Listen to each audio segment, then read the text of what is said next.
The pahalik of the Jesus Nazareno continues at the Quirino Grandstand in Manila. To give us more updates, we have Mobile Journal Evan Tarinque. Evan?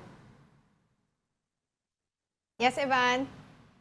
Diego, Angela, tuloy-tuloy pa rin nga yung pagdating ng mga devotees ng Jesus Nazareno dito sa Quirino Grandstand. No? Kanina nga nakita natin, yung pila umabot na sa may Rojas Boulevard, no? Yung mga nakausap naman nating mga deboto kanina, yung halo-halo. No? Gayo iba galing probinsya, yung iba naman within Metro Manila.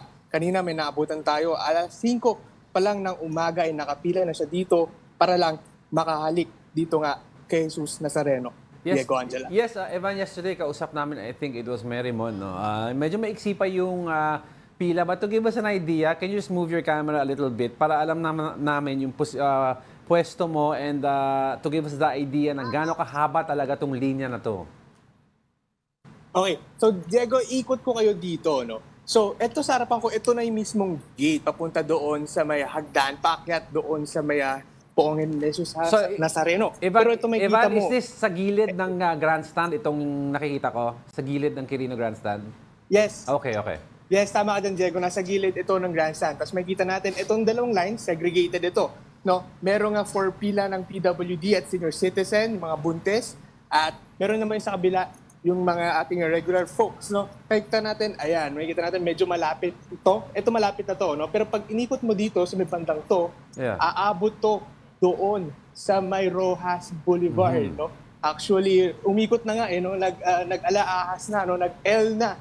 Pagdating doon sa may Rojas Boulevard, nakita natin marami pa rin yung mga kababayan natin naghihintay na makahalik ngayong umaga. No? Kanina nga, sa gate pa lang, actually sa entrance pa lang, papusok dito, ay sinisegregate na nila yung mga PWDs, mga buntes, at mga senior citizen. Para pagdating dito sa parteng ito, ay dire-diretso na yung kanilang pagpasok sa loob ng grandstand. Diego, Angela? Oo, Evan, so nakikita nga natin kung gaano kahaba itong pila na to para sa pahalik na this is actually the second day na kahapon yung unang araw. I was wondering kung ano to, Evan, 24 hours ba yung nangyayari na pila dito all day lang?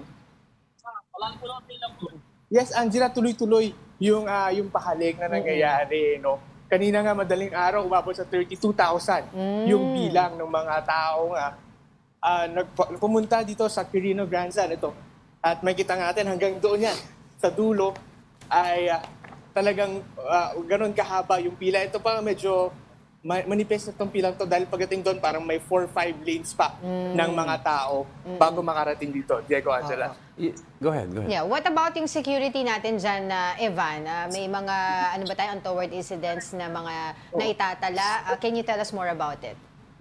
Yes, Angela, kanina nakita natin maraming nag-iikot na security personnel dito sa Quirino Grandstand. Actually, nasa 14,000, more than around 14,000 yung nakadeploy na security personnel para nga sa darating na traslasyon. Nakita rin natin may mga nag-iikot din na mga K9 dito sa loob sa loob at paligid ng grandstand. Meron din mga medical tents na naka-standby kung sakali mang may kailanganin ng tulong. Ito nga mga devotees dito at marami rin tayong mga ambulance na nakitang naka-standby kung sakali mang may kailangan itakbo sa hospital. Diego, Angela. Evan, yung mga gusto pa humabol dyan, where do they park their cars if may sasakyan sila? Tapos saan ang entry point, starting point ng line?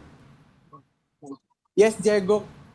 Unfortunately, hindi recommended magdala ng sasakyan papunta dito dahil unang-una medyo malayo yung pagpaparkan kung sakaling magdadala ka ng sasakyan. So usually yung ginagawa ng iba, dinadrop off nila yung kanilang kamag-anak dito sa may entrance. So itong entrance na to, itong part na to, ito yung nasa Calao, nasa Rojas Boulevard, Calao Extension.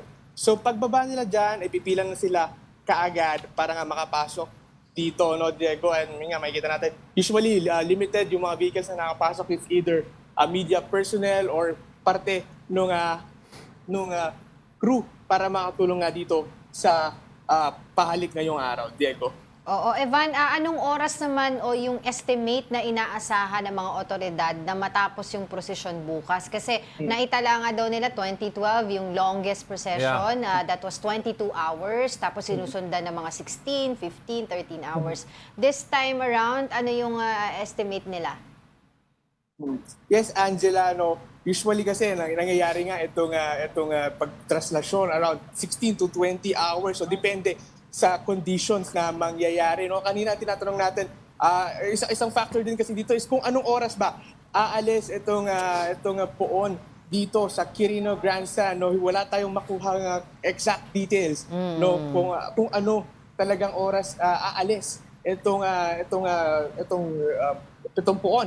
No? Kanina nagtatanong tayo, meron daw around 7 a.m. Kanina may narinig ako, 4 a.m. So, hindi pa klaro kung anong oras ba talaga aalis itong poon dito sa Quirino Grandstand papunta dito sa Quiapo Church bukas. Ayun. Diegohan. Yeah, lastly, before we go, officially ba, Evan, anong oras magsisimula ang prosesyon?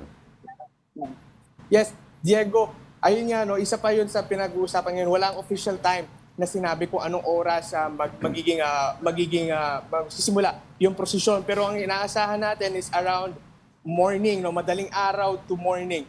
Ganon usually kasi yung timeline ng pag-alis ng Poong Nazareno dito sa Quirino Grandstand. No, at yun nga, no, at iikot na to doon sa traditional route na sinasabi nila at dadaan nga nito sa may San Sebastian Church kung saan nga nangyayari naman yung sinasabi ng pagdungaw.